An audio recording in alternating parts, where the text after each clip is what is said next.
আবেগে বেঁচে থাকে।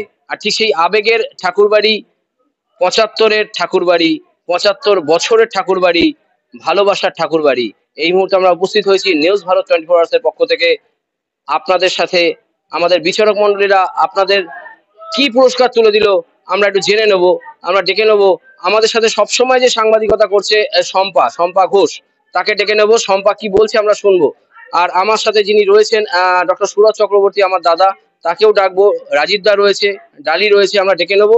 আমরা সবাই মিলে পুরস্কারটা তুলে দেবো, কারণ নিউজ ভারত সবার, নিউজ ভারত কার একার না, নিউজ ভারত সবার। সবাই মিলে নিউজ ভারত 24 আওয়ার্স এর পক্ষ থেকে আমরা পুরস্কারটা তুলে দেবো আপনাদের হাতে। সাপ্তাহিক পেপার বেরোয়, ডেকে নেবো শম্পাকে, ডেকে নেবো। শম্পা না থাকলে নিউজ ভারত বোধহয় আজকে এই জায়গায় আসতো না।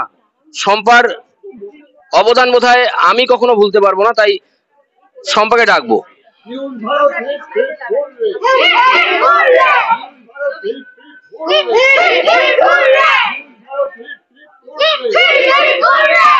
আমার বাড়ি তোমার বাড়ি, পানশিলা ঠাকুর বাড়ি, আমার বাড়ি তোমার বাড়ি, পানশিলা ঠাকুর বাড়ি।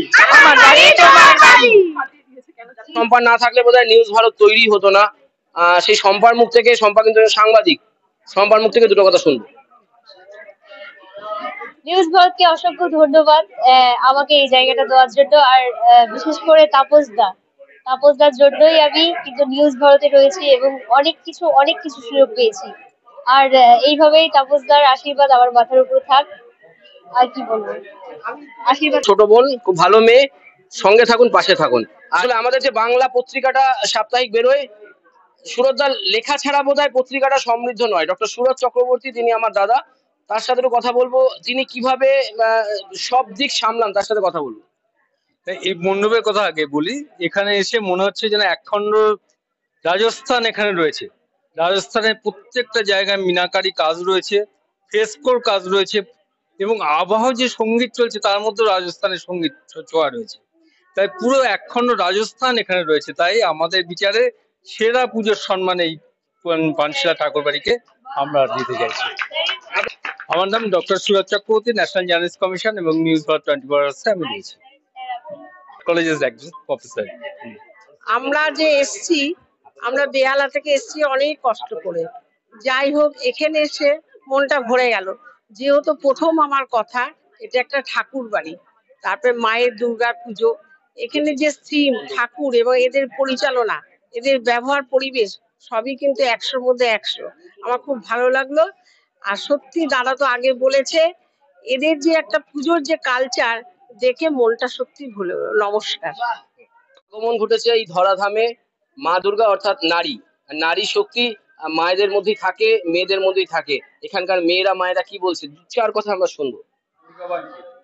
আমাদের পানশিলার এই যে পুজো, সেটার মূল যে ছেলেরা তো আছেই, তার পেছনে আছে পানশিলা দুর্গা বাহিনী। পানশিলার প্রায় সমস্ত নারীরাই এখানে আছে।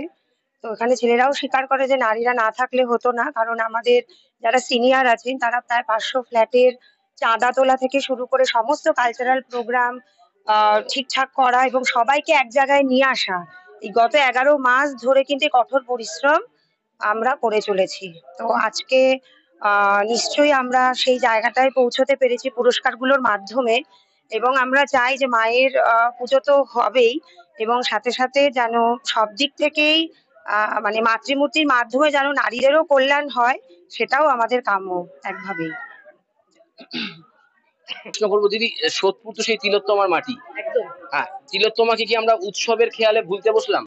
একদমই না, বরং আমি বলতে পারি যে উৎসবে ফিরে আমরা আরো বেশি শক্তির পুজো করছি বলতে পারি। নারী শক্তিকে আরো উদ্বুদ্ধ করছি যাতে আমরা ভবিষ্যতে লড়াইটা লড়তে পারি। তিলোত্তমাকে নিয়ে এত লড়াই চলছিল, সেই লড়াই কি স্তব্ধ হয়ে গেল?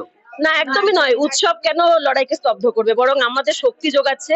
আমরা মার কাছে প্রার্থনা করব যেন ভবিষ্যতে আমাদের পৃথিবী আমাদের বিপদ মুক্ত হয়, যেন আমরা আরো শক্তি গ্রহণ করতে পারি এবং আমরা সেই শক্তিটাকে আমাদের নিজেদের বাঁচাতে এবং আমাদের সমাজকে বাঁচাতে ব্যবহার করতে পারি। দিদি শেষ প্রশ্ন, তিলোত্তমার পরিবার কি এই দুর্গা বাহিনীকে পাশে পাবে? অবশ্যই পাবে, আগেও পেয়েছে, ভবিষ্যতেও পাবে। এবং শুধু তিলোত্তমার পরিবার নয়, আরো যে মেয়েরা বিপদে পড়বে ভবিষ্যতে, বা আমাদের প্রত্যেকের ঘরে তিলোত্তমা আছে, আমরা নিজেরাও রাস্তায় বেরোই, নিজেরাও চাকরি করি, তো আমাদেরও নিরাপত্তার জন্য বা ভবিষ্যতে মেয়েদের নিরাপত্তার জন্য আমরা অলওয়েজ রেডি। এরকম মা মেয়ে প্রত্যেকটা পরিবারের মধ্যে বেঁচে থাকুক, প্রত্যেকটা মা মেয়ের মধ্যে এরকম দুর্গা বাহিনী আরো বেশি বেশি করে গড়ে উঠুক।